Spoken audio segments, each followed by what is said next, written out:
porque es un privilegio, siempre es un privilegio, predicar la palabra de Dios. Como les decía ayer a los varones, mi pastor me enseñó a nunca rehusar el púlpito, sobre todo, o mejor dicho, los púlpitos de las iglesias de sana doctrina. Entonces, esta es una iglesia muy especial para mí porque en 2008, más o menos por ahí, como a 2 metros de donde está esta, un poquito, sí, más o menos 2 metros, ahí donde se puso Lucho ahora, yo tomé la decisión de apoyar a mi pastor en el ministerio y de empezar a involucrarme más. Recuerdo estaba Pastor Leonel predicando acá en el púlpito y él invitó, yo le dije al Señor, yo me pongo al lado de mi pastor. También mi primera oportunidad de predicar fuera de la iglesia fue acá, en la iglesia de Kennedy. Todavía no era pastor, estaba en mi preparación como pastor. La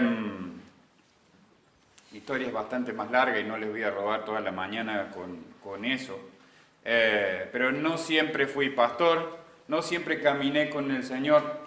De hecho, hubo varios años en los que por mi pecado decidí alejarme de Él, pero Él fue misericordioso y paciente conmigo y realmente, aunque no soy digno, Él quiso que yo le sirva en el ministerio. Y acá estoy.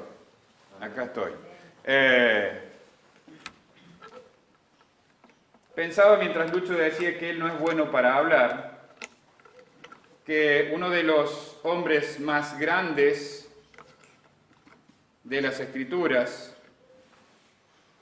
el que escribió casi la mitad del Nuevo Testamento, no era bueno para hablar, aparentemente, era más bueno para escribir que para hablar. El apóstol Pablo, él mismo dice que él es más osado por letra que por palabra. De hecho, lo menospreciaban, dicen algunos historiadores, por su apariencia física, porque quizás no tenía una voz tan prominente, pero Dios usó grandemente a este siervo suyo, a pesar de que fue un gran perseguidor de la iglesia en su vida pasada.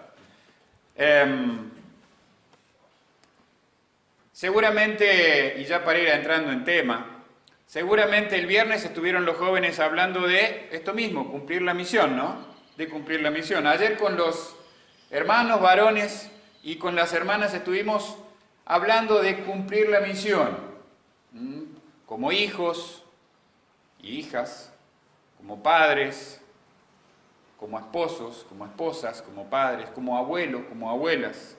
Pero en esta mañana, y para terminar, quiero compartirles acerca de cumplir la misión como iglesia. Cumplir la misión como iglesia. Quiero que me acompañen a 1 de Pedro, capítulo 2. Vamos a arrancar con ese texto. Vamos a tener muchos textos en esta mañana. Pero 1 de Pedro, capítulo 2,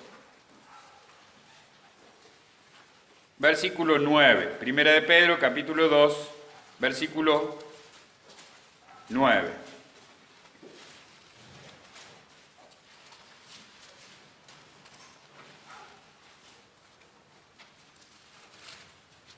Dice la palabra de Dios: mas vosotros sois linaje escogido, real sacerdocio, nación santa, pueblo adquirido por Dios, para que anunciéis las virtudes de aquel que os llamó de las tinieblas a su luz admirable. Qué tremendo texto de la palabra de Dios para nosotros, la iglesia. Para nosotros, la iglesia. Y antes de comenzar con el mensaje, vamos a orar. Padre, gracias, Señor, por el privilegio de compartir tu palabra. Como te pedí ayer, vuelvo a pedirte, Señor, que me quites del medio y pueda ser un instrumento útil en tus manos para impactar las vidas de los oyentes con tu palabra, Señor. Padre, completa el mensaje por medio del obrar de tu Espíritu Santo, Señor, y que seas Tú enaltecido, Señor, porque es para tu gloria lo que hacemos. Te ruego esto en el nombre de Jesús. Amén. Si nos preguntamos por qué, hermanos queridos, si nos preguntamos por qué tenemos que cumplir la misión, lo que vamos a encontrar son razones. El preguntarnos por qué nos dará razones. Las razones justifican lo que tenemos que hacer, pero no necesariamente ponen en marcha nuestras acciones. ¿Sí? Nos da razones. Esto hay que hacerlo por esto. Tenemos que hacerlo por esto. Ahora, Pedro escribe al pueblo de Dios. Pedro escribe al pueblo de Dios y le dice el por qué, y específicamente el texto dice, ¿para qué? ¿Para qué? Cuando nos preguntamos para qué, encontramos un propósito. Encontramos un propósito. ¿Y saben lo que hace el propósito? Me voy a sacar el saco porque hace calor. El propósito lo que hace es impulsarnos. El propósito lo que hace es impulsarnos, es lo que pone en marcha nuestras acciones. Cuando yo entiendo cuál es el propósito para mi vida y el propósito para mi iglesia, eso me impulsa adelante. ¿Sabe usted cuál es el propósito de Dios para su vida? Yo por años no lo supe. ¿Sabe cuál es el propósito de Dios para la iglesia? Quizás sí, quizás no. Vamos a ver qué dice la palabra de Dios. Éxodo 14. Vamos a empezar con eso.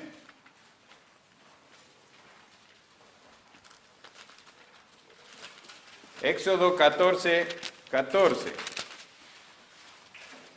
Es interesante que lo que vamos a leer en este texto se repite 27 veces en la Biblia.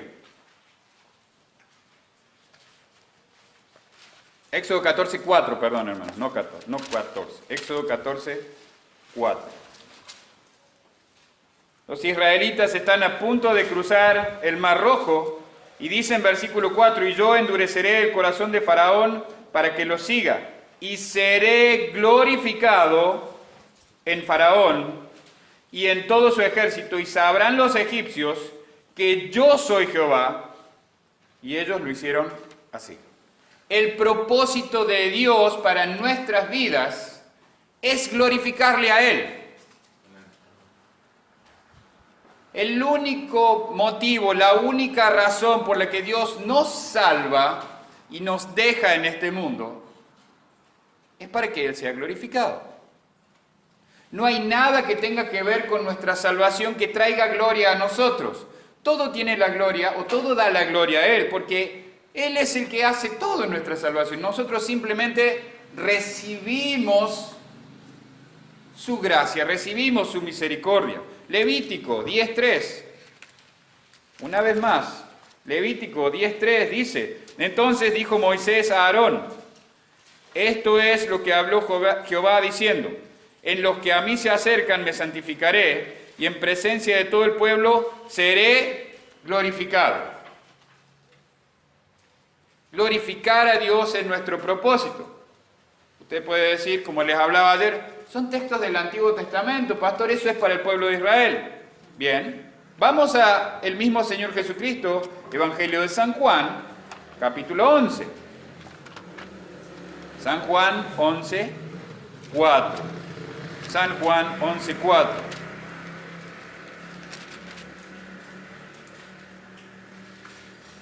La muerte de Lázaro. Mire, ¿por qué Jesucristo podía salvar a Lázaro desde donde estaba diciendo que se sane? Sí. ¿Por qué no lo hizo? Acá está la razón. Oyéndolo Jesús dijo, esta enfermedad no es para muerte, sino para la gloria de Dios. Para que el Hijo de Dios sea glorificado por ella. Glorificado el Padre, glorificado el Hijo, glorificado el Espíritu Santo en la obra de nuestra salvación, porque Él es el que convence al mundo de pecado, justicia y juicio. Entonces, bueno, ¿y en el Nuevo Testamento ¿Dónde sale que hay que glorificar a Dios? Después de lo que hizo Jesucristo, segunda de Tesalonicenses. Ya estamos en las cartas a las iglesias. Ah, ¿también aplica a la iglesia? Sí, aplica a la iglesia. Segunda de Tesalonicenses, capítulo 1.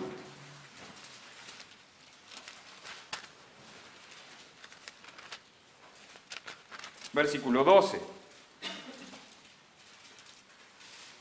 Dice, para que el nombre de nuestro Señor Jesucristo sea glorificado en vosotros, y vosotros en Él por la gracia de nuestro Dios y del Señor Jesucristo. Otra vez, Dios es glorificado. Otra vez, Dios es glorificado. Y también tenemos Primera de Pedro, que lo estuvimos leyendo ahí. Pero, estuvimos en Primera de Pedro, pero ahora en capítulo 4, y los versículos 11 y 14. Dice el 11, si alguno hable,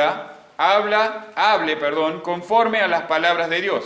Si alguno ministre conforme al poder que Dios da, para que en todo sea Dios glorificado por Jesucristo, a quien pertenece la gloria y el imperio por los siglos de los siglos.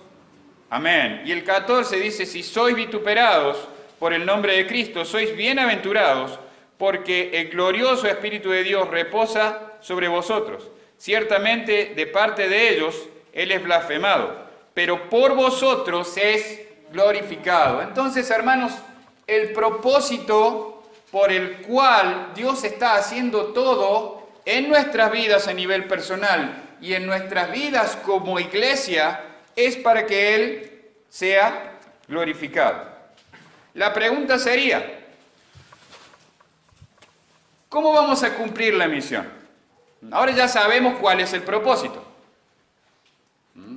Sabemos el para qué.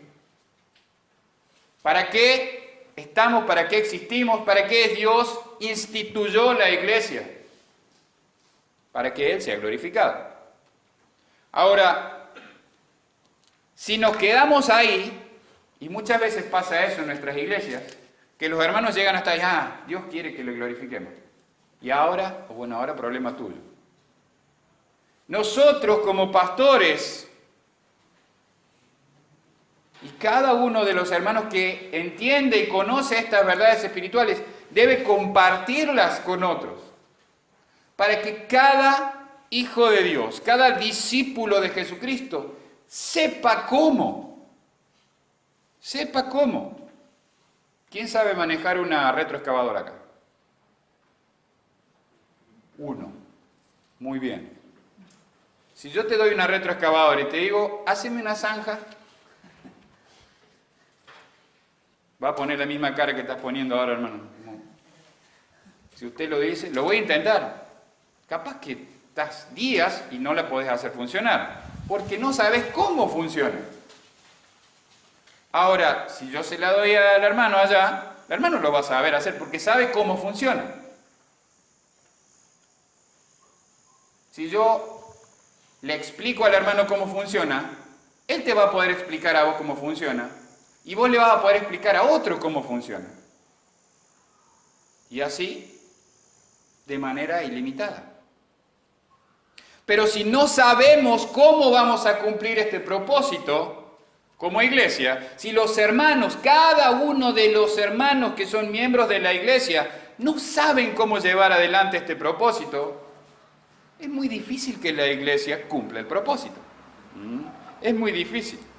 Miren, ¿cómo vamos a cumplir la misión o cómo vamos a cumplir este propósito? 3 puntos. Número 1, la evangelización de las personas sin Cristo. Número 2, la edificación de los salvos. Y número 3, la preparación de líderes para la próxima generación. Ayer hablaba con los varones y les decía que la próxima generación tiene hoy 8 o 9 años. Muchas veces esperamos en nuestras congregaciones a que esos niños tengan 20 o 25 años y decimos, bueno, vamos a prepararlos ahora. No, perdimos 20 años. Perdimos 20 años. Asumimos que esos niños van a llegar a ser salvos porque vienen cada domingo a la iglesia. Esos niños necesitan ser influenciados por padres y madres piadosos hoy. No dentro de 20 años. Dentro de 20 años van a ser tremendos incrédulos, con un corazón endurecido porque el mundo les entrena 5 días a la semana, mínimo 4 horas, para ser tremendos ateos. Y nosotros los enviamos a ese lugar, para educarse. No me malentiendan, no digo que la educación de los niños está mal. Digo que en compensación, este niño va a pasar como mucho en la iglesia 3 horas. Y como mucho tendrá una clase bíblica de 20 minutos o de 30 minutos con la influencia de un maestro o maestra. ¿Ves la diferencia?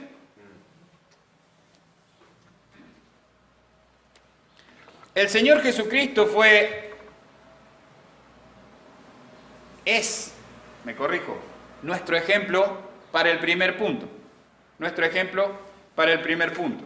El Señor Jesucristo fue muy específico acerca de cómo alcanzar a las personas sin Cristo. Y como les decía ayer a los varones, hay 2 textos en las Escrituras que filtran toda nuestra vida. El primero, vamos a ir a Mateo, es el que todos conocen, o la gran mayoría conoce como el gran mandamiento, que está en Mateo capítulo 22, versículos 37 al 40. Mateo 22.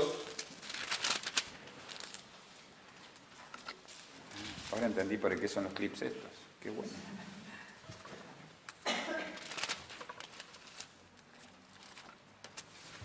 Mateo 22, 37 al 40, dice en nuestras Biblias, si tienen títulos, el gran mandamiento. Desde el 37 dice, Jesús le dijo, amarás al Señor tu Dios con todo tu corazón y con toda tu alma y con toda tu mente. Este es el primero y grande mandamiento. Y el segundo es semejante, amarás a tu prójimo como a ti mismo. De estos 2 mandamientos depende toda la ley y los profetas. Y si nos vamos hasta el último capítulo de Mateo, el 28, los versículos 19 y 20, es la gran comisión. Entonces tenemos el gran mandamiento, amar a Dios por sobre todas las cosas, y a nuestro prójimo como a nosotros mismos. La gran comisión, dice 19, por tanto, id y haced discípulos a todas las naciones, bautizándolos en el nombre del Padre y del Hijo y del Espíritu Santo, enseñándoles que guarden todas las cosas que yo os he mandado. Y aquí yo estoy con vosotros todos los días hasta el fin del mundo. Amén. Compartía ayer con los hermanos y preguntaba, ¿por qué las personas no aman a Dios? Porque no lo conocen. Hablamos en relación a las personas que amamos. ¿Por qué amamos a las personas? ¿Por qué tenemos una relación intencional? Yo fui bien intencional cuando quise que mi esposa fuera mi novia. Fui bien intencional. Todas mis acciones no era casualidad, bueno, si sale, sale. No, hacía todo lo posible a mi alcance por ser intencional. Dios es bien intencional con nosotros. En esto consiste el amor, dice la Biblia, ¿no? No en que nosotros le hayamos amado, sino que Él nos amó a nosotros. Primero. ¿Por qué? Porque Él sabía que era imposible para nosotros, porque no entendemos. No hay quien entienda, dice la Escritura. No hay quien busque a Dios. Pablo lo dijo. Entonces, las personas no aman a Dios porque no lo conocen. ¿Cómo crece nuestra relación? ¿Cómo amo cada día más a mi esposa? O a mis hijos, o a mis padres.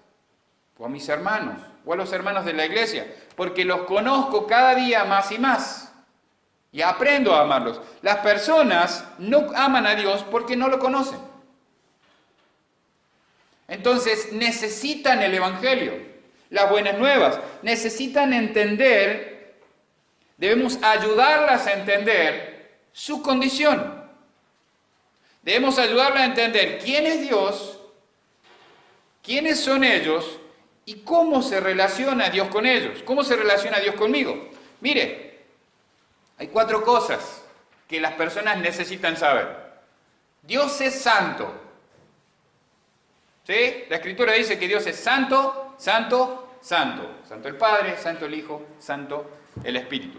Es absolutamente santo Dios. No puede haber pecado en su presencia. Por eso estamos destituidos de la gloria de Dios, porque el pecado mora abundantemente en nosotros, ¿no? Nunca se nos acaba el pecado en nosotros. Siempre tenemos. Siempre tenemos. Entonces, Dios es santo y el hombre es pecador. Y eso ya quebranta la relación entre Dios y el hombre. Y eso es una tremenda mala noticia que las personas necesitan saber. Porque si no, predicamos un evangelio a la mitad, predicamos un evangelio donde Dios es amor y te recibe, vení así como estás, no pasa nada, Dios te va a recibir. Sí, tenés que venir así como estás. No podés hacer nada para solucionar tu problema. Pero tenés que entender también que Dios es santo y no va a tolerar tu pecado. Que Dios es justo. Estos atributos de santidad y justicia son los que más se mencionan acerca de Dios en las Escrituras. Como Dios es justo, Él no puede dejar sin juzgar nuestros pecados. Supongamos que, bueno, hoy en día hay mucho de eso, pero alguien mata a una persona. Viene ante el juez y le dice al juez: señor juez, la verdad estoy recontra arrepentido, no lo vuelvo a hacer. ¿Me deja libre? Si el juez le dice: bueno, está bien, pero que sea la última vez, anda. ¿Ustedes dirían que es un juez justo? No. Pero Dios es amor, pastor. Bueno, el que mató a la persona es el hijo del juez, y el juez lo ama. Lo ama, es su hijo, sus sobrinos. Tío, no lo vuelvo a hacer. Bueno, está bien, anda, no pasa nada. ¿Dirían ustedes que es un juez justo? No, no es un juez justo, porque el amor no tiene nada que ver con la justicia. Dios no puede cambiar, porque Él permanece como es desde siempre y para siempre. Su santidad no cambia, su justicia no cambia. Y Él sabía que nosotros no podíamos dar su santidad, y Él sabía que nosotros no podíamos dar su justicia. ¿Sabe para qué nos dejó la ley Dios? ¿Para qué dejó los mandamientos? ¿Quién se anima a responderme? A ver. Fuerte. ¿Alguien se anima? ¿No? La mayoría respondemos para cumplirlos. Yo respondí a eso. No. Los mandamientos son para mostrar el estándar de justicia de Dios. Lucho sé que es deportista, ¿no? Bastante deportista. Yo me acuerdo, siempre estaba con un equipo de gimnasia, Lucho. Cada vez que lo veía yo, me gustan los deportes, jugar al fútbol. Yo, como les decía ayer los hermanos, yo soy una ojota, no sirvo para ningún deporte. De hecho, terminé casi último ayer, casi último. Me ganaron 2 niños, uno de 8 y uno de 9, en el croquet. Pero el tema, hermanos, es que los mandamientos nos muestran dónde está la vara donde Dios mide. Yo me acuerdo que en la secundaria nos hacían hacer atletismo. ¿Sí? Y decía, hay que saltar 4 metros. Nunca llegaba a 4 metros. hay que saltar, salto en alto, ¿no? Y saltar para atrás. Siempre tiraba. Ponémela contra el piso, le decía al profe. Yo no llego. Entonces, la vara de la justicia con la que Dios mide es tan alta que nosotros no la podemos dar. Los 10 mandamientos son un reflejo de la persona de Dios. Dios sabía eso. Dios sabía que nosotros no íbamos a poder dar. Y fue preparando por más de 4000 años la venida de su Hijo Jesucristo para que Él tomara nuestro lugar. Ahí nos mostró su amor. Ahí nos mostró su amor. Dios es amor, y eso es cierto. Y el hombre es amado. Como Dios sabía que nosotros estábamos ciegos, no lo buscábamos intencionalmente a Él. De hecho, lo que hacemos naturalmente es tratar de alejarnos lo más posible de Dios, hasta que Dios obra en nuestras vidas y Él nos atrae a través del obrar del Espíritu Santo. Como les decía, yo estaba muy alejado de Dios, ayer les compartía a los hermanos, ¿no? Muy, muy lejos de Dios. Yo no sabía que Dios estaba trabajando en mi vida, pero Él ya estaba trabajando. Dice la Escritura, desde antes de que yo naciera. Entonces, Dios es amor y el hombre es amado. Mas Dios muestra su amor para con vosotros. Él mostró su amor enviando a su Hijo Jesucristo. Aunque yo era un pecador, Cristo murió por mí. Y ahí se produjo un intercambio. Él me dio su justicia y cargó mi pecado en la cruz del Calvario. Las personas necesitan saber esto. Necesitan saber que Dios es santo, necesitan saber que Dios es justo y no va a dejar pasar por alto nuestros pecados, sus pecados. Porque su santidad no se lo permite, su justicia no se lo permite. Pero también, esas son las malas noticias. Siempre digo, hay buenas y malas. Primero las malas, ahora las buenas. Las buenas es que Dios te ama y que proveyó un redentor, alguien que cambió lugar con vos. La redención en el Antiguo Testamento era yendo al templo, presentando un animal al sumo sacerdote y poniendo la mano para transferir tus pecados sobre ese animal, y ese animal daba su vida por tus pecados. Por eso es que en la antigüedad se sacrificaban nuestros corderos. Pero Dios sabía que nuestros corderos no eran suficientes, así que Él envió a su cordero. Este es el cordero de Dios que quita el pecado del mundo. Cristo es el cordero de Dios, el único y suficiente y permanente Salvador.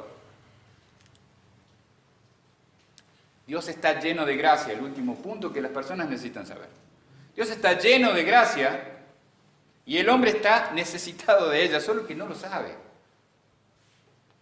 Dios es misericordioso y ofrece el regalo gratuito de la salvación. Las personas no saben que necesitan la gracia de Dios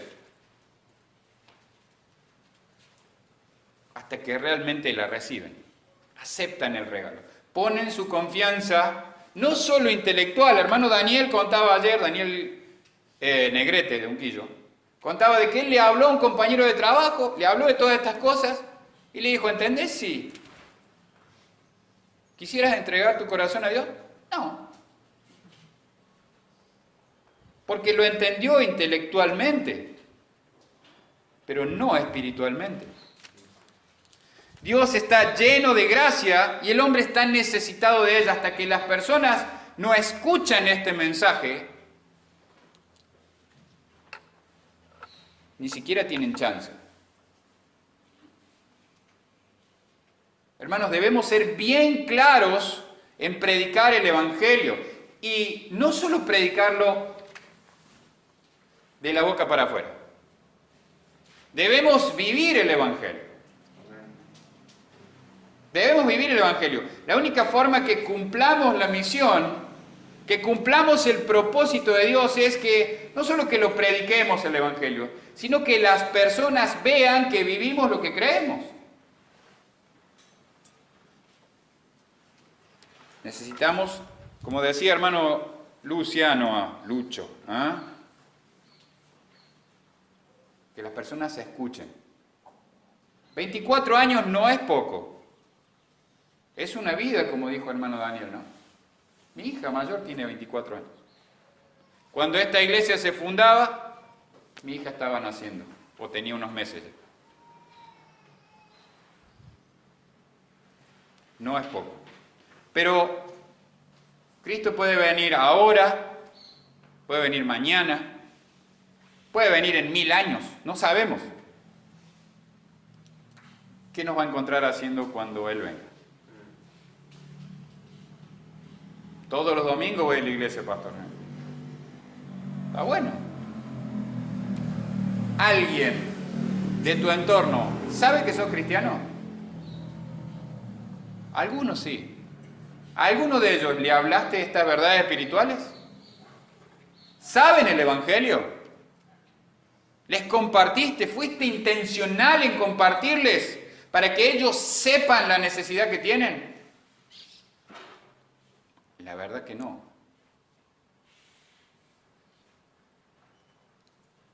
Ahí ya no estás cumpliendo el propósito. Entonces no va a cumplir la misión. Segundo punto, la edificación de los salvos.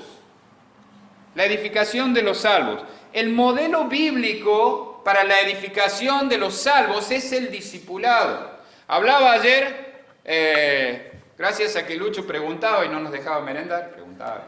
Todos los hermanos decían, vamos a comer. Lucho, me encanta hablar con Lucho porque él siempre tiene preguntas. Y me escucha, tiene una paciencia conmigo. Él me escucha. La palabra discípulo, les decía ayer, aparece 254 veces en el Nuevo Testamento. Siempre asociada a los salvos. Siempre asociada, o generalmente, casi siempre asociada, a los salvos. A los hijos de Dios. La palabra creyente, si mal no recuerdo, aparece 21 o 29 veces, ahora se me fue la cifra. Y solamente aparece asociada a cuando una persona cree o no cree. Después de que cree, no le dice creyente. Nosotros usamos la palabra creyente. ¿Sos creyente vos? Sí, soy creyente de años. No se nota a veces que somos creyentes de años, ¿no? ¿Cómo edificamos a los salvos? ¿Cómo se desarrolla la vida de un discípulo de Jesucristo? Si nos quedamos solamente en la evangelización, tampoco cumplimos el propósito. ¿Por qué? Vamos a suponer, Dani no conocía a Cristo, le explico que Dios es santo y que no puede tolerar su pecado, le explico que Dios es justo, que no puede pasar por alto su pecado, pero que Dios es amor, que lo ama y que proveyó un redentor y que Dios es lleno de gracia y quiere ofrecerle la salvación si él pone su confianza en Jesucristo como su Salvador. Y Dani dice, sí, Pablo, lo creo. Me arrepiento de mis pecados y acepto a Jesucristo como mi Salvador. Amén. Toma una decisión por Cristo, Él es salvo. Dani, hermano querido, que Dios te ayude. Y me voy. ¿Y el resto? Esa vida necesita ser edificada para que se pueda reproducir, porque esa es la voluntad de Dios. Que los discípulos de Jesús hagan discípulos de Jesús. Yo no soy pastor, hermanos. Soy un hacedor de discípulos. Que sirvo a Dios como pastor en la iglesia. Pero soy un hacedor de discípulos. ¿Por qué soy un hacedor de discípulos? Porque Dios me salvó para que sea un hacedor de discípulos. Dios me amó tanto que ahora yo le amo a Él. Y como le amo y amo a mi prójimo, primer mandamiento, el gran mandamiento, entonces le voy a compartir el Evangelio y lo voy a discipular, lo voy a llevar a la iglesia para que sea bautizado, se una a la iglesia, pero yo tengo el compromiso personal de invertir mi vida en la vida de Dani, porque yo lo guié al Evangelio de Dani. Que lo disipule el pastor, viejo. Para eso es pastor. Algunos dicen, para eso se le paga. A mi pastor le dijeron eso. Nosotros te pagamos el sueldo ahora. No están más esos hermanos en la iglesia. Y a algunos el Señor se los llevó a su presencia. Los perfeccionó, como dice la Biblia. Pero, ¿cómo se desarrolla la vida de un discípulo? Jesucristo utilizó un diseño que no ha cambiado. Hablábamos ayer de que la iglesia a través de los siglos se modernizó e inventamos métodos discipulares. Pero si nos quedáramos en el método que el hacedor del método estableció en su palabra, nos evitaríamos un montón de errores, de pérdidas de tiempo. Jesucristo utilizó un diseño y un proceso específico. Tiene 4 fases. Lo primero que Jesucristo hizo fue: vení y ve, y mirá. Vamos a decir nosotros los ven y ve sería en buen español, y nosotros los cordobeses diríamos vení y mirá. Pastor Santiago Ibarra, que es el pastor de la obra en Sebastián Elcano, él en sus folletos pone venga y vea. Hay una diferencia en la invitación que tienen los folletos, ¿no? Mire, Evangelio de San Juan, voy a sacar un poco de broche. Evangelio de San Juan, capítulo 1.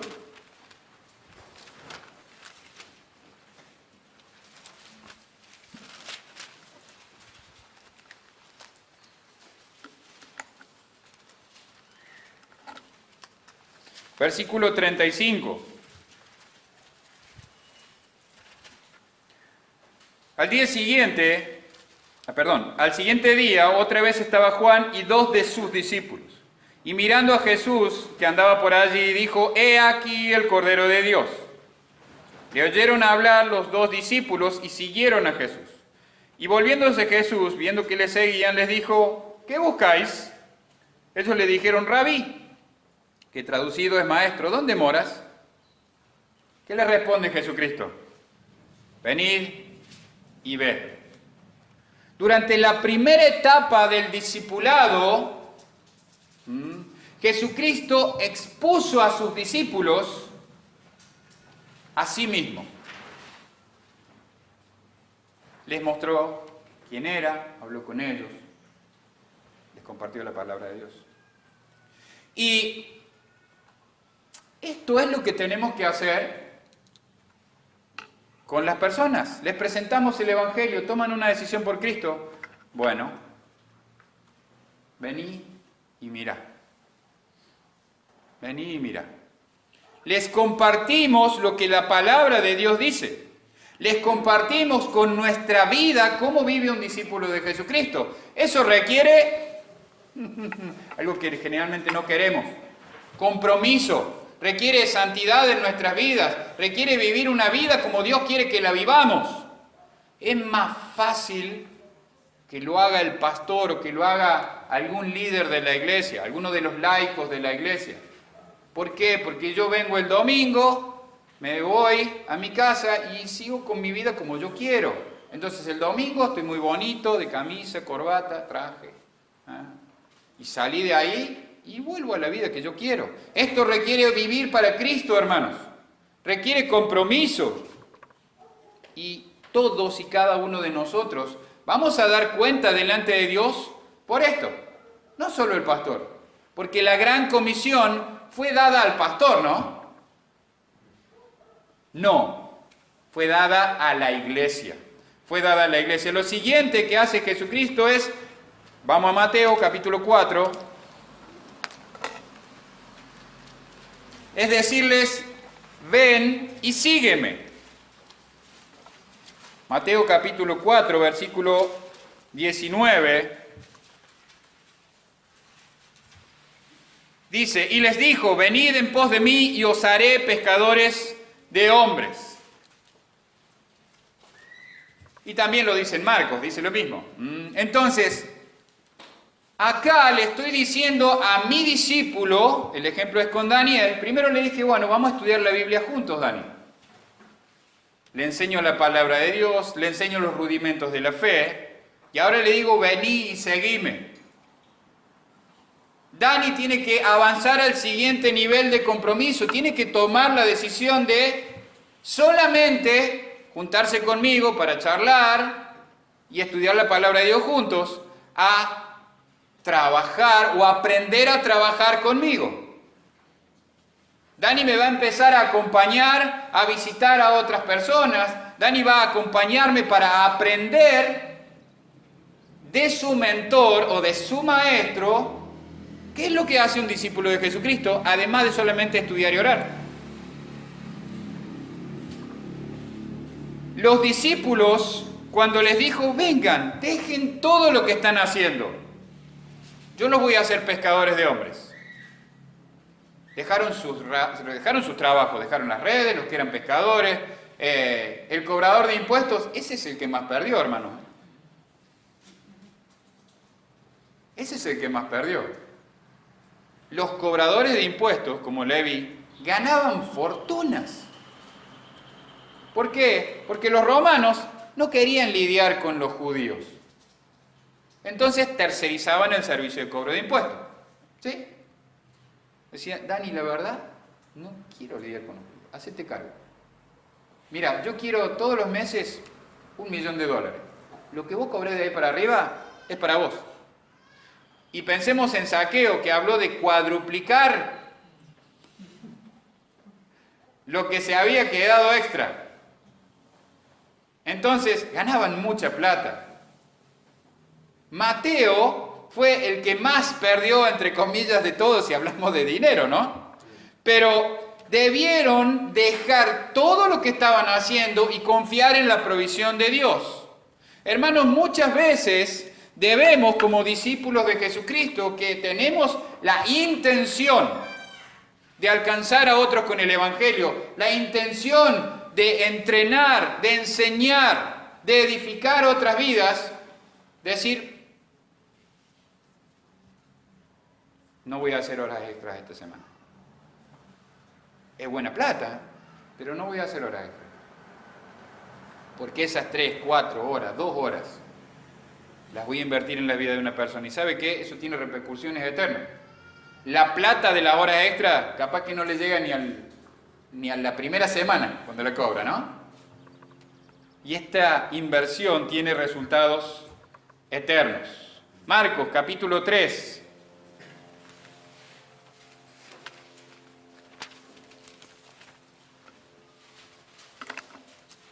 Ahora Jesucristo les dice, vengan y quédense conmigo.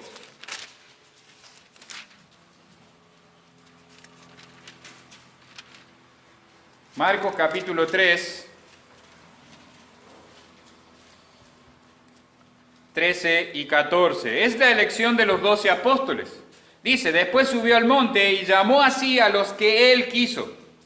Y vinieron a él y estableció a los 12 para que estuviesen con él y para enviarlos a predicar. Jesucristo, de entre todos los seguidores que tenía, dijo, vos.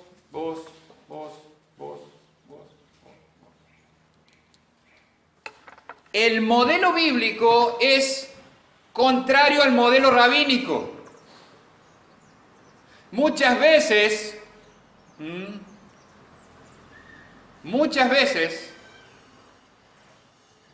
esperamos a que Dios nos llame de alguna manera supernatural, ¿sí? Y que escuchemos así como una emoción muy grande. Ah, sí, ahora el Señor me está llamando, ahora voy. El Señor nos está llamando desde las Escrituras. Y nuestros pastores y nuestros mentores están diciendo vos.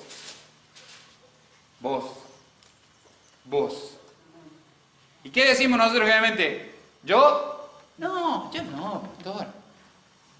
Yo le dije eso a mi primer pastor. ¿Yo? ¿Ministerio? No, le digo. Yo te ayudo con lo que vos quieras en la iglesia, pero ¿prepararme para el ministerio? No. ¿Dónde estoy? Donde Dios ya quería que estuviera. Dios pone en el corazón de nuestros pastores el decir, vos.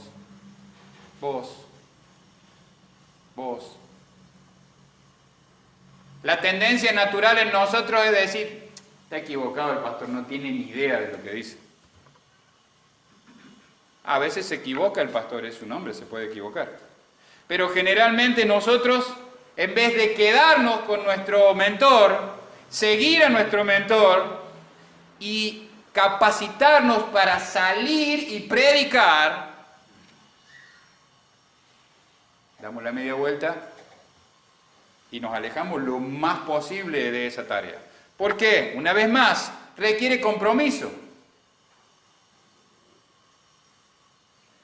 Yo soy un tímido disfrazado de extrovertido, hermanos.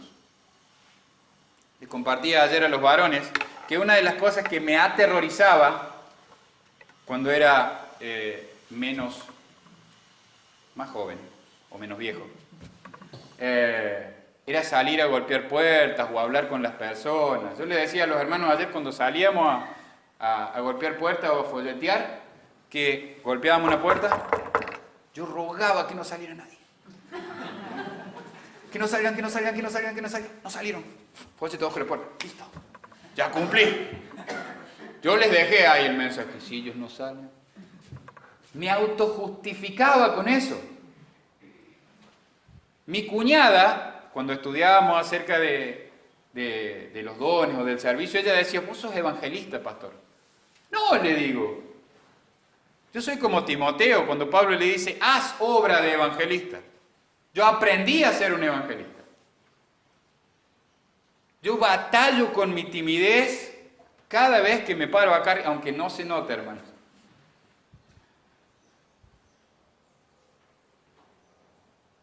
Yo detestaba hablar en público. Yo podía hacer cualquier cosa que me pidieran en la iglesia, pero detestaba hablar en público. No me gustaba. Tenía temor. Hasta que entendí esta verdad espiritual. Yo amo a Dios. ¿Usted ama a Dios? Si ama a Dios, lo siguiente que Dios dice, ame a su prójimo. Si usted ama a Dios y ama a su prójimo, le va a hablar a su prójimo.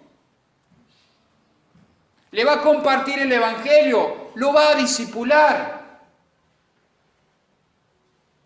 Porque Dios dice que usted tiene que hacer eso. ¿Por obligación? No, por amor. Ven y ve, ven y sígueme, ven y quédate conmigo. Y el último, permanezcan en mí. Juan, capítulo 15, versículo 5.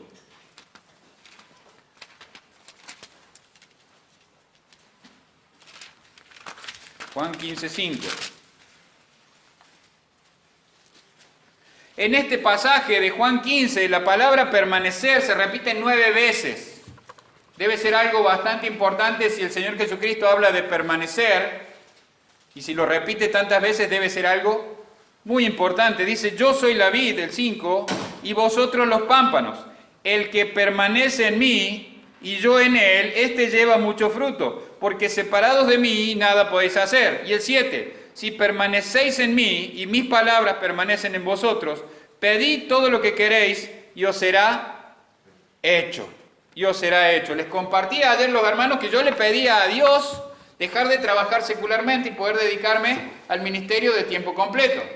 Dios me lo contestó de una manera un poquito diferente de lo que yo esperaba. Yo esperaba mi iglesia, pastor de tiempo completo. Bueno, ahora soy pastor, me corrijo, pastor que no trabaja secularmente. Un buen amigo, pastor Jaime Greenwood, cuando yo le dije, no, porque no soy pastor de tiempo completo. Entonces me mira y me dice, ¿a qué hora no sos pastor? Me dice. No sé. Hay horarios en los que sos pastor y horarios en los que no. Trabajás de 8 a 12, 16 a 20. ¿Cuál es tu horario de pastor? No, soy pastor todo el tiempo. Entonces sos pastor de tiempo completo. Que seas un pastor bivocacional o que trabaja secularmente para sostenerse, es otra cosa. Pero no sos pastor a veces. Siempre sos pastor. Un joven me hizo esta pregunta. Pastor, si no fueras pastor, ¿qué serías? Nada, le digo. No sería nada. Porque Dios me llamó a esto. Si yo no hubiera respondido el llamado de Dios, no sería nada. Sería la persona más infeliz de la tierra y vacía de la tierra. Porque estaría lejos del amor de Dios y lejos de la voluntad de Dios. Permanezcan en mí. Esta frase o esta idea que Jesucristo dice a sus discípulos duró muy poquito tiempo en su vida. Esta enseñanza. Pero Él les dice que les va a enviar al Consolador, después de decirles esto, que les va a guiar a toda verdad y que los va a capacitar para que ellos puedan hacer su voluntad, que es evangelizar y discipular. Para que lo glorifiquemos a Él. Entonces, Jesús condujo a sus discípulos a través de una etapa introductoria, ven y ve, a través de una etapa de agrupación, ven y sígueme, a través de una etapa de preparación para el liderazgo, cuando dijo ven y quédate conmigo. Y el cambio más grande en la vida de los discípulos de Jesucristo fue cuando fueron enviados a poner en práctica las fases anteriores o las etapas anteriores. ¿Dónde están en sus vidas ustedes? ¿Pasaron la primera etapa ya? ¿O están muy cómodos en la primera etapa? Si ya estás en la primera etapa, ¿estás dispuesto a seguir adelante? ¿Saben por qué es importante seguir adelante? Para que cumplamos el tercer punto del cómo lo vamos a hacer. La preparación de líderes para la próxima generación. Miren, los elementos verdaderos del discipulado y que produce líderes son tres. Número 1, una relación personal con tu mentor o mentora, si sos hermano, ¿sí? Yo gano a Dani para Cristo, lo discipulo, le enseño y lo voy capacitando para el liderazgo.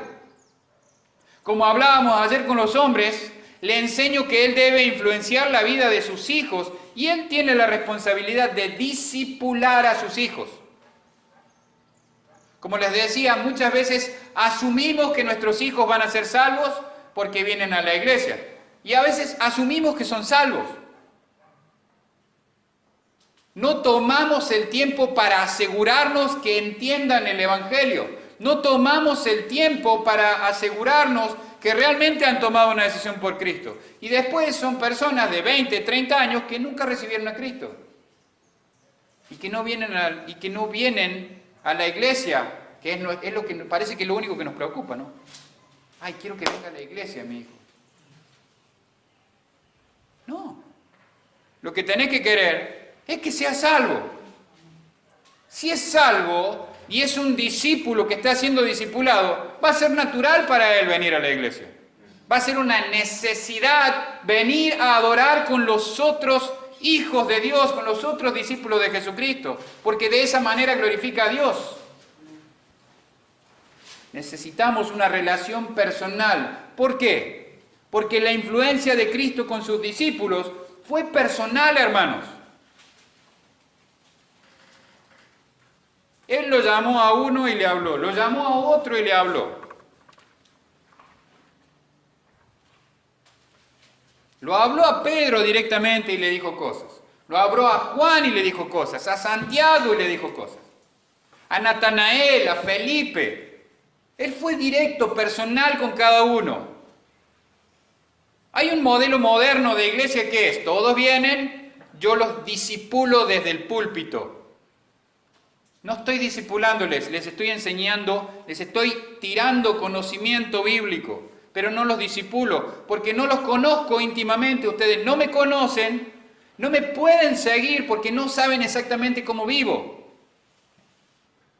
Jesucristo comió con sus discípulos, durmió con sus discípulos, caminó con sus discípulos, y nosotros pretendemos que los hermanos de la iglesia, una vez a la semana o 2 veces a la semana, sigan a su mentor que se para en el púlpito y no lo vuelven a ver otra vez hasta mitad de semana o hasta la otra semana.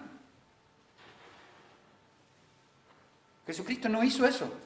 caminó personalmente con sus discípulos y les dijo a sus discípulos que fueran a hacer discípulos.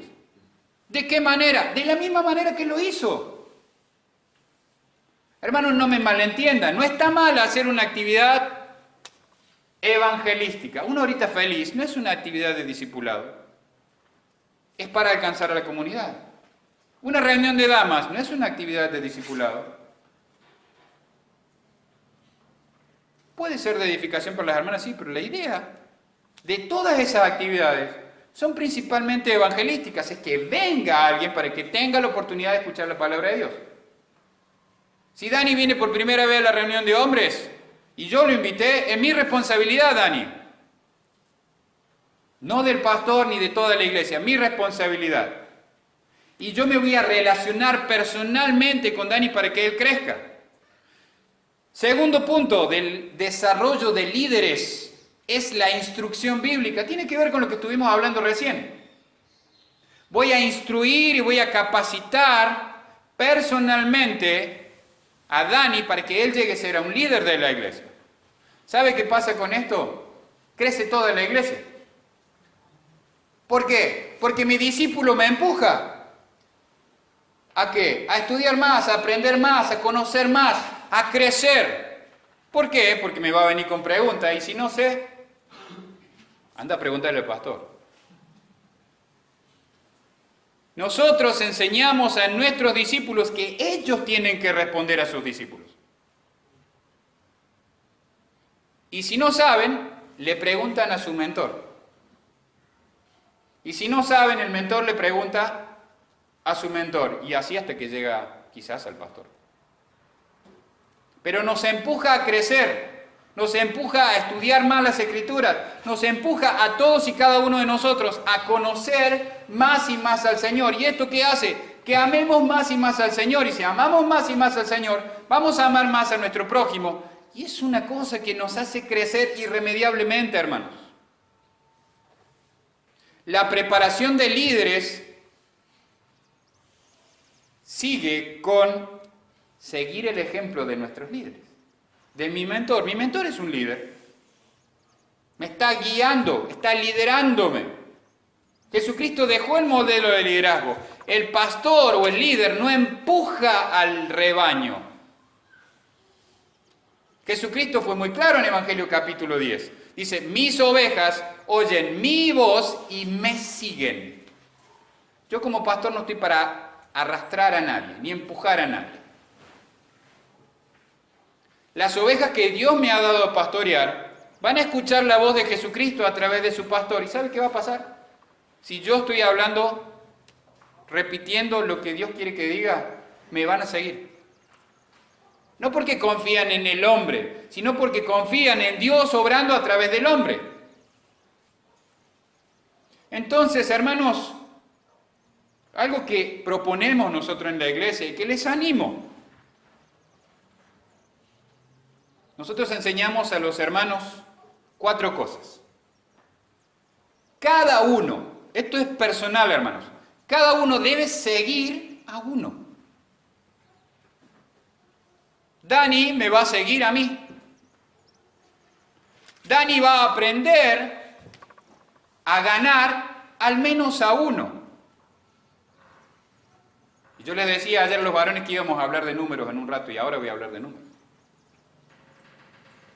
Si Dani gana a uno, ¿qué va a tener que hacer? Va a tener que guiar a uno. Y ese uno va a hacer que Dani tenga que tomar una materia, o estudiar, o capacitarse. Nosotros proponemos a los hermanos de la Iglesia Bautista de Unquillo y de la Iglesia Bautista de Pilar esto. Cada uno sigue a uno, cada uno gana a uno, cada uno guía a uno y cada uno toma una materia o se capacita, una materia al año.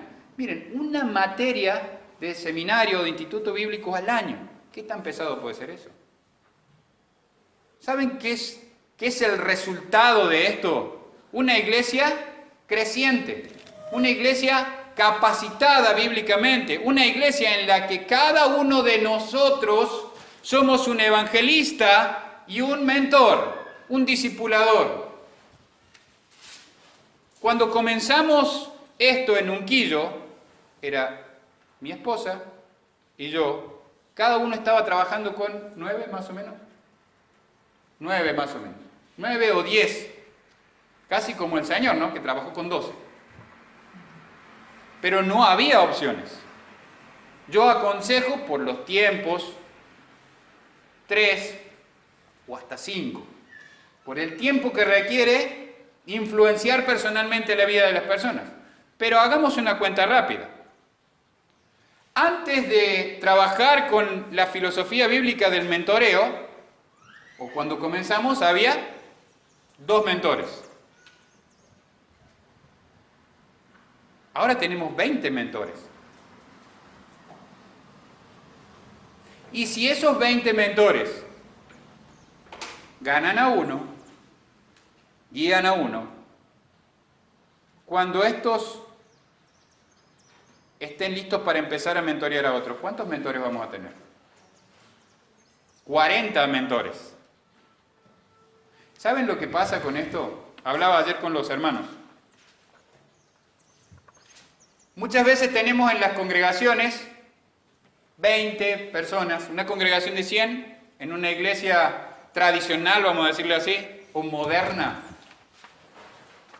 20 personas que están involucradas y hacen todo, ¿no? Acomodan el parlante, acomodan el micrófono, limpian. Y tenemos otras 80 que son los que van rotando. Cada cierto periodo de tiempo van cambiando. Van, vienen, van, vienen, van, vienen. Lo que decía hermano Luciano, ¿no? El hecho de influenciar personalmente la vida de una persona hace que esa persona que se compromete y se hace miembro de la iglesia diga, esta es mi iglesia.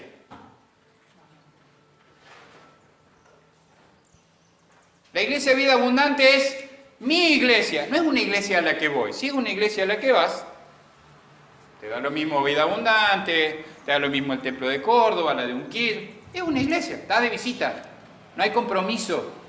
Hay comunión, sí, pero no hay compromiso. Ahora, si es mi iglesia, yo voy a dar mi vida por mi iglesia, porque voy a seguir el ejemplo de Jesucristo, que dio su vida por la iglesia. Te pregunto, ¿esta es tu iglesia? ¿Kennedy es tu iglesia? ¿La iglesia Vida Abundante de Barrio Kennedy es tu iglesia?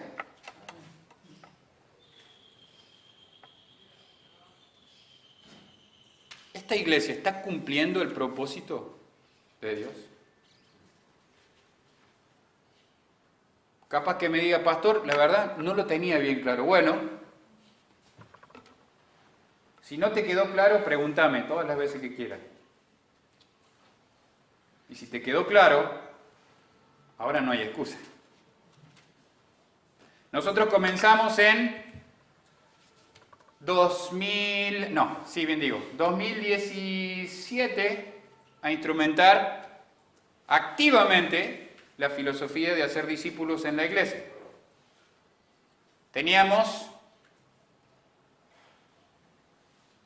14 miembros en ese momento.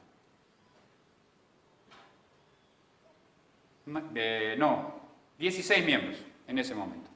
Hubo algunos miembros que se fueron, pero de los 12 que quedaron en estos 4 años, aumentaron a 23. No creció nada la iglesia. ¿Saben? Teníamos 12 miembros y a veces teníamos 60 en una reunión. Y esos 12 miembros hacían todo. Todo. La diferencia es que estos 23 miembros ahora hacen todo. No tenemos miembros inactivos nosotros en la iglesia. No tenemos miembros que no hacen nada en la iglesia. De hecho, los hermanos preguntan, ¿qué puedo hacer cuando empiezan a venir a la iglesia y aprenden y son enseñados bíblicamente sobre lo que un discípulo debe hacer? Piden, ¿y yo en qué puedo servir? ¿Por qué? Porque les enseñamos que hay un propósito para cumplir y les enseñamos el cómo cumplir ese propósito. Hermanos, el límite de crecimiento de la iglesia, y no me malentienda, esto no es un modelo de reproducción de la iglesia. No es un modelo. Es la forma en la que Jesucristo extiende su reino. Es la forma en la que Jesucristo extiende su reino. Pero, hermano, requiere, y hermana, requiere tu compromiso personal. Capaz que estás enojado conmigo. Este que viene a tirar estas ideas ahora, estos pastores jóvenes que vienen con ideas locas, que no sé de dónde las sacan. Ustedes vieron que he usado muchos textos y hay otros más que no usé. Pero no se tratan de mis palabras, hermanos, no se tratan de mis ideas, se tratan de las ideas y las palabras de Dios mismo, de Jesucristo mismo. Entonces, si usted no está de acuerdo, no hay ningún problema. Ya sabe con quién hablar. Y dígale: Señor, vos no tenés razón. Las cosas no se hacen así. Dígale: yo no estoy dispuesto a seguirte. Yo no estoy dispuesto a comprometerme. Yo no estoy dispuesto a ser un buen discípulo. Yo estoy bien así. Yo estoy cómodo así. Estoy en mi zona de confort. Acá estoy bien. Me acomodé, hice el huequito así. Y ahí está. Hice casa, como dicen. ¿Ah?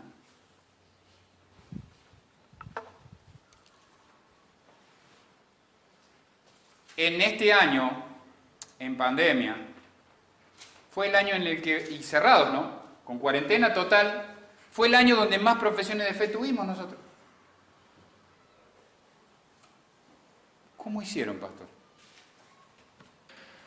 Haciendo lo que Dios dice. Y usando el celular. Pero con un buen propósito. Ayer ustedes conocieron a Alejandra y a Manuel. Ellos recibieron a Cristo por videollamada el 11 de junio del 2020.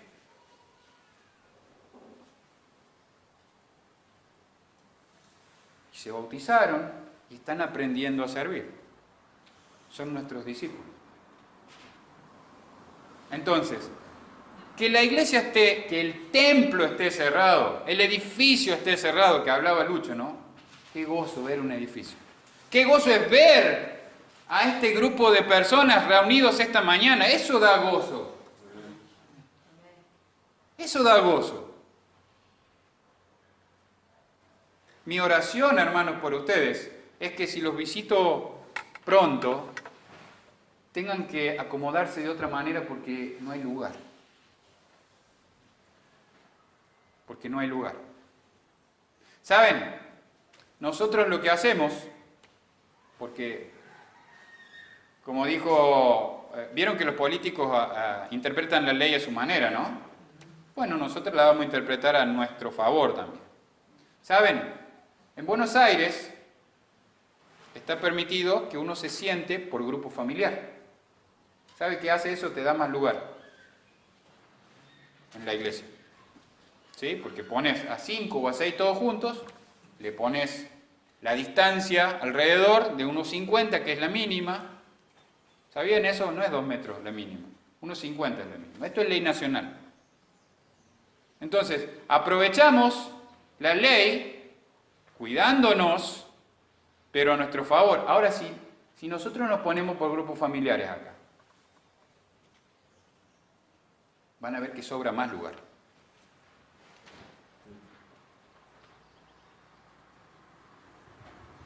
Allá afuera hay un montón de gente que no conoce a Cristo. Hay un montón de gente que necesita a Cristo. Hay un montón de gente que necesita ser evangelizada, discipulada y preparada para ser líderes para los próximos años. Y eso no depende de Lucho solamente, o del pastor Mason y Caro. Depende de todos y cada uno de ustedes. Si todavía no sos miembro de la iglesia, ¿cuánto hace que venís si no sos miembro? ¿Qué estás esperando para obedecer a Jesucristo? Como dijo Lucho, ¿no? Pero estoy mejor así.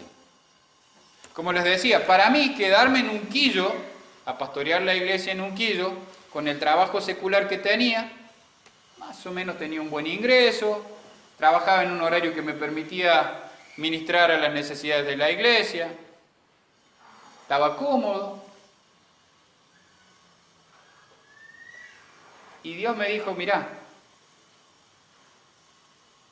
¿qué vas a escoger? ¿Salir de tu zona de confort o quedarte donde estás? Una vez le dije a Dios que no. Nunca más le dije a Dios que no, después de eso. Porque la verdad, no me fue muy bien cuando le dije a Dios que no. Porque como dijo el rey David, Él esforzó su mano sobre mí. ¿Vieron como los papás que esfuerzan su mano sobre nosotros cuando no hacemos caso? Bueno, Dios hizo lo mismo. ¿Pero por qué? Porque me amaba. Entonces le dije, Señor, a donde vos quieras y como vos quieras. Y ahora no estamos tan cómodos. Ahora tenemos 2 casas. Viajamos todos los meses 700 kilómetros. ¿Saben? Mi grupo de personas que amo personalmente creció. La iglesia que pastoreo creció. Porque pastoreo 2 iglesias ahora. Alrededor de 100 personas. Entre contactos cercanos y hermanos que van a la iglesia. Y eso no es para mi gloria. Es para la gloria de Dios. Es para la gloria de Dios. ¿Por qué? Porque sea que viva o que muera, soy del Señor. Les animo, hermanos. Es más, les desafío, hermanos.